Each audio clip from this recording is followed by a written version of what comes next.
So I just realised that I filmed half of my wrap up without my microphone plugged in. What an idiot. Hello, my name is Gemma. Welcome back to another video. Today I'm going to be talking about all of the books that I read in April, and I read 14. I didn't DNF anything in April, which is quite unusual for me. However, business as usual will be resumed in May because I've already DNF'd 2 books and it's like the 10th. So look forward to a more salty wrap up next month, but you're going to need your pen and pencil this month because I read so many amazing books. But we'll start at the bottom and work our way up. My least favourite book of the month was The Maiden by Kate Foster. This is a Women's Prize long-listed book, and I have done a solo spoiler-free review for it, which I will link below if you're interested. But it follows 2 perspectives over 2 timelines, and we are investigating the murder of a young woman's uncle. She has been convicted of the crime and is awaiting the guillotine. So it sort of goes back and forth, and we sort of find out who killed him, why they killed him, whether they get away with it, that sort of thing. So it is a very historical murder mystery, and it was fine. It was pretty propulsive in places, but overall it just didn't really work for me. I didn't find the resolution believable, and if you can hear like some munching on the microphone, that is Rudy.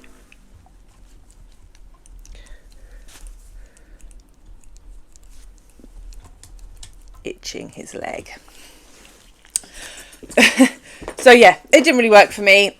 As I said, I gave it 3 stars, and yeah, a bit forgettable for me really.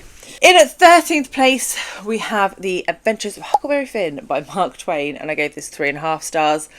This is an American classic about a young boy, Huck Finn, who fakes his own death to escape his abusive father and runs away to an island at the same time that a black slave is also running away, and they form an unlikely friendship and have a myriad of adventures up the Mississippi River. This book was pretty good. I found it difficult to ignore the sort of racism in it. I mean, it was written at a time where racism was quite prevalent, so that has to be taken into account, but I quite frankly just don't want to read stuff like that regardless.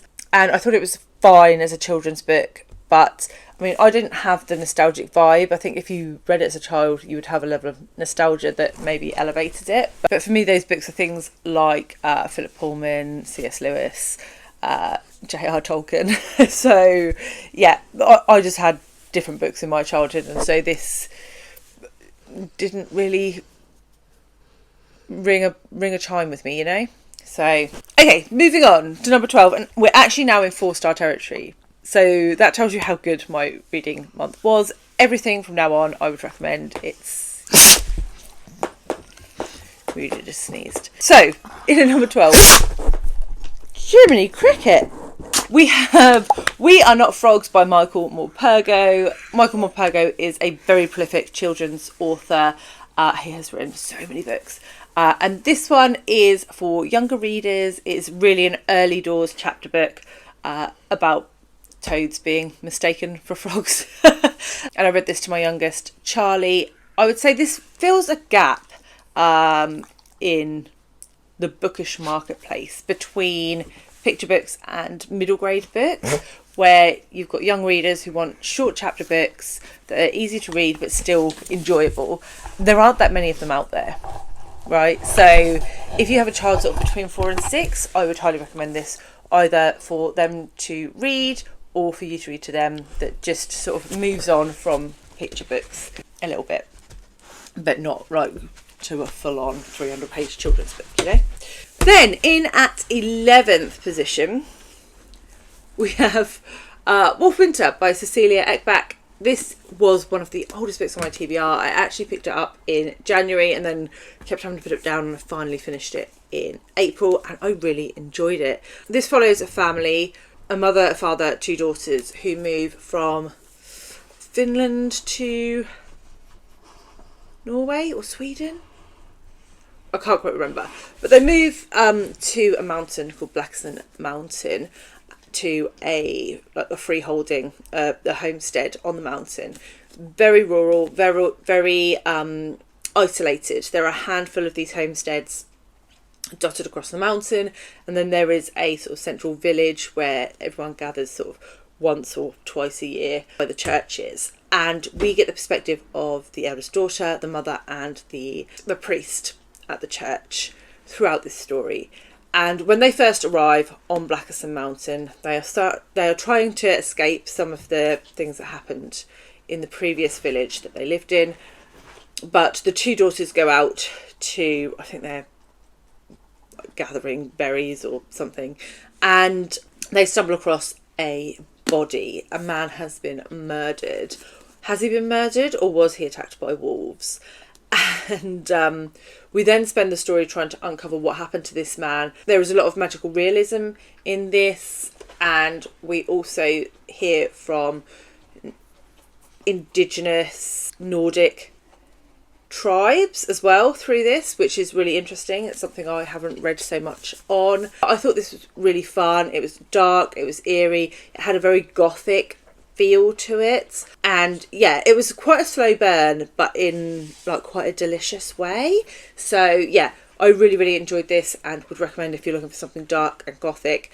Definitely a great book to pick up in the winter if you're a seasonal reader. In at number 10 we have a poetry collection. So this was never on a TBR, but the fabulous Charlie Brooke Reads and Charles Heathcote hosted a sort of week-long, was it a week?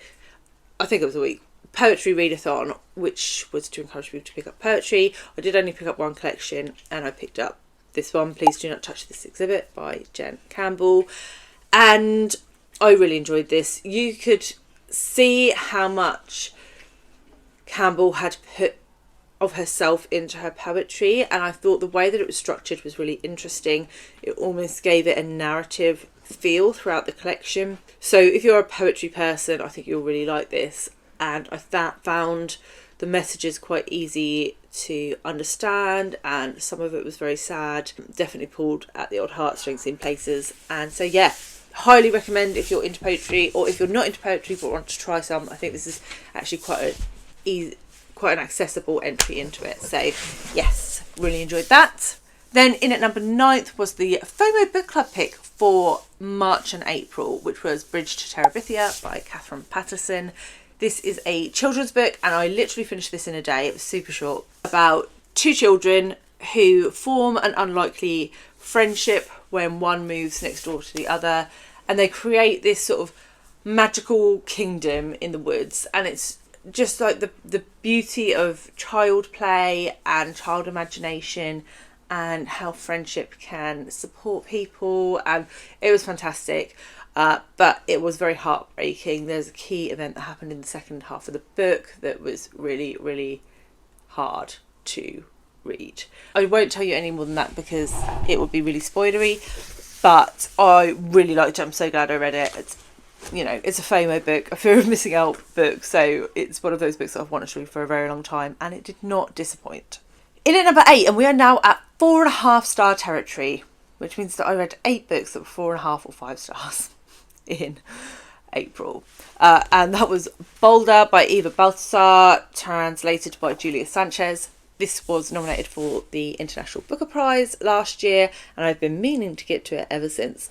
And this follows a woman, Boulder, who falls in love with another woman, and she has a pretty nomadic life. She lives on a ship and she sort of travels around, and she is then sort of not forced, but her circumstances mean that she settles down in Iceland, and her wife wants a baby and she is not so keen.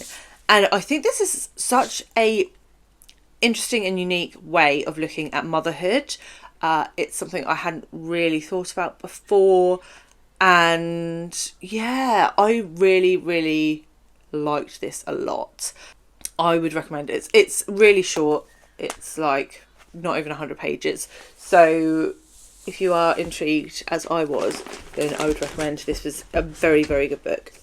In at number 7, we have Cibola Burn by James S.A. Corey, still on 4.5-star territory. And I read this with Sandy from Miss Reads a Lot, Sarah at Freshly Read Books, and Fraser at Springboard Thoughts. We have been reading the Expanse series together for a while. This is is it the 3rd or the 4th? I don't know. Where are we up to? Is this the 4th? I think this might be the 4th book in the series. So I can't tell you too much about it, but this is an epic space opera, and we follow a crew on a ship called the Rosie, and they are sort of going through space doing stuff. There has been a sort of contaminant that came along in the first book that then has political repercussions throughout the rest of the story, and I really liked the way this moved on quite significantly in a political manner in this book. Also, it all takes part on one planet, and there is a lot of discussion around colonialism in this. The crew is split for quite a proportion of this book, so it was really interesting to see those two elements moving sort of independently. And yeah, I just really love this. This was my favourite of the Expanse books so far. And yeah, if you enjoy a bit of sci-fi, fast-paced, action-packed, great characters that you just love, then I would highly recommend giving the series a go, because I am really enjoying my time reading these books. In at number 6, we have In Defence of the Act by Effie Black. This was longlisted for the Women's Prize, and it's quite a travesty not to be on the shortlist. I loved this book. It was fantastic. I did give it 4.5 stars, but it was very close to a 5-star. Very close. And this follows a woman, and it's told almost in sort of diary format. She is writing it down. And she studies suicide in nature and whether actually suicide has a benefit to the community sometimes. Maybe it isn't a straight out people shouldn't commit suicide, because sometimes there is a benefit to suicide, which is an interesting concept. And she talks about where there are examples of that in nature, which is really interesting. So there is a section at the beginning that reads almost like non-fiction, which I thought was really super interesting. But then we go on to see how suicide has impacted the main character's life in the past and in her present. And throughout the book, it's sort of dotted with, I think it's called The Black Day or something like that. So we know there's like a traumatic event coming, or some sort of point that Effie Black is trying to reach through the narrative. And I have to say, when I found out what it was, I did feel like I'd been punched in the gut. I had to text a couple of people who I knew had read it, and I was like, no, what? So yeah, I loved it. I flew through it. It was a fantastic read. It sounds quite depressing, but it's got a lot of wry, dry humour in it, so it's balanced quite well, I would say. And I'm so excited to read more from Effie Black. This is one of the books that I'm so glad it was longlisted, because I had never heard of it before it was longlisted. I probably wouldn't have ever gotten to it had it not been longlisted, and it was a gem of a book. So if you haven't gotten to it yet, you really should. In at number 5, we have 8 Lives of a Century-Old Trickster by Mirinae. I have done a solo review of this one also, so I'll leave that below. But this is a fantastic book set in Korea, following a woman who is recounting her life as an older woman in a nursing home to an obituarist, and she divides up her life into 8 key sort of stages or categories, and then she tells this story. It is not told chronologically, so we sort of jump around the timeline a bit, which I found really satisfying to puzzle together as we were going through. And it looks at what life was like in North Korea, what happened in both the Civil War and the Second World War. And yeah, it was fab. I will, as I say, I'll leave my review below. I'm not going to go into it in detail again because I don't want to bore you. But if you're interested in Korean fiction or learning more about the war in Korea, then I would recommend that you go and check this out, because it was fantastically written, but extremely traumatic.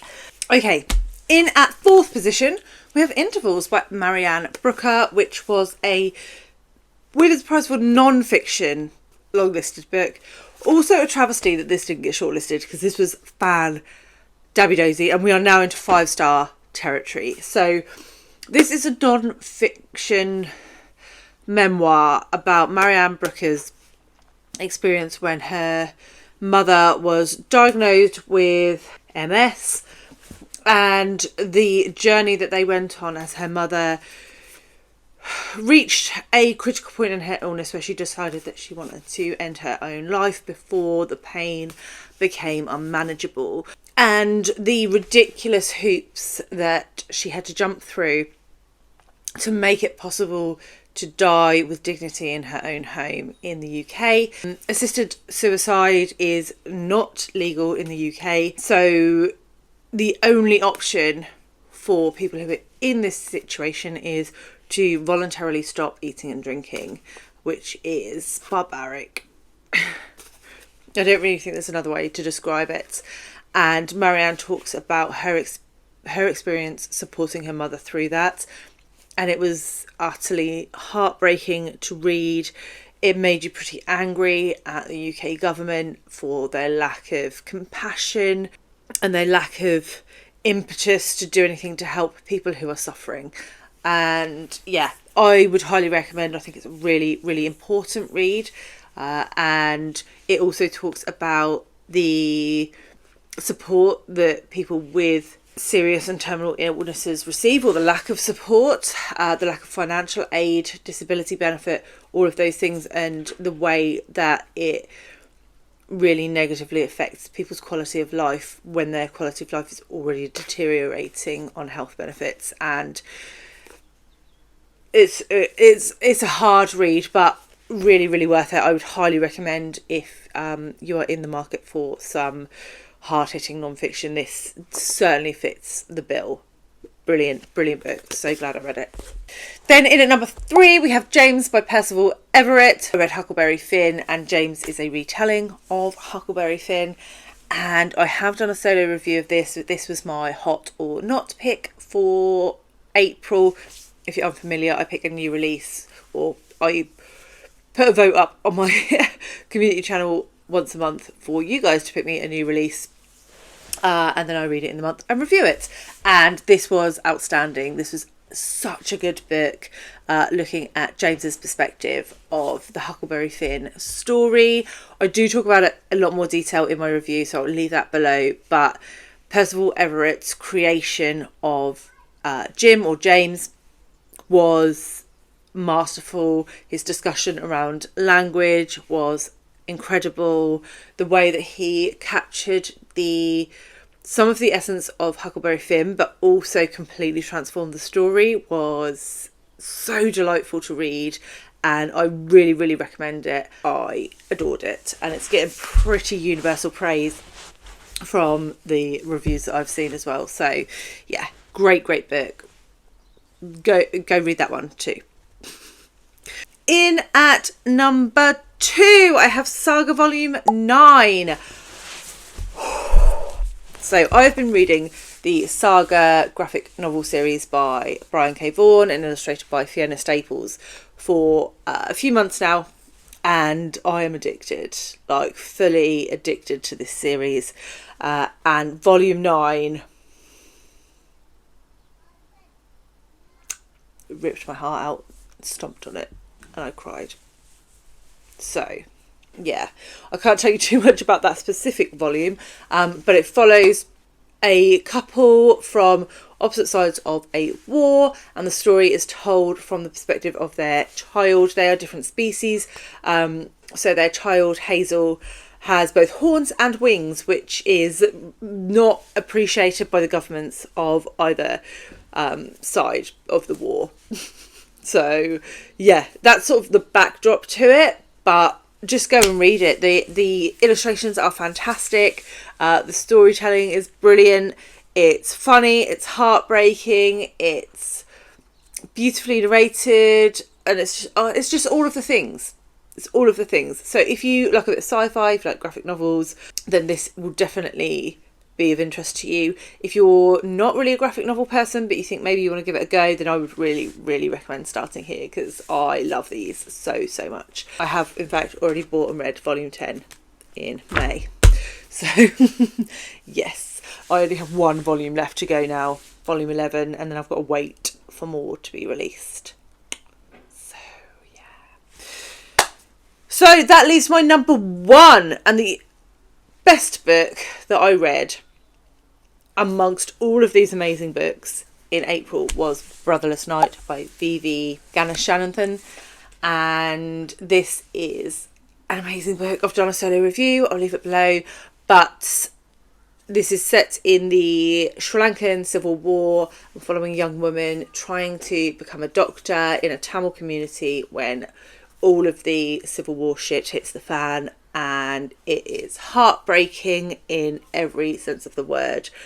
We follow her perspective as she talks about her 4 brothers, about her parents, about her community, her friend Kay, her university professors, and the impact that the war has on all of those different people. And yeah, I loved this book very, very much. I would really, really recommend that you go and give it a go, and check out my review if you'd like more details. All of my reviews are spoiler free, so yeah, you can bob in and out and you will not be spoiled for any books. And that's it. That is the 14 books that I read in April. I would love to know what your favourite books of the month were, so that I can just explode my TBR a little bit more. If you made it to the end of this video, then give me a Sri Lankan flag for Brotherless Night, or if you haven't got one of those, maybe just a nighttime emoji of some description. And if you want to see the books that are on my TBR for May, I will leave my TBR here, and I will see you all very soon with another one. Bye guys.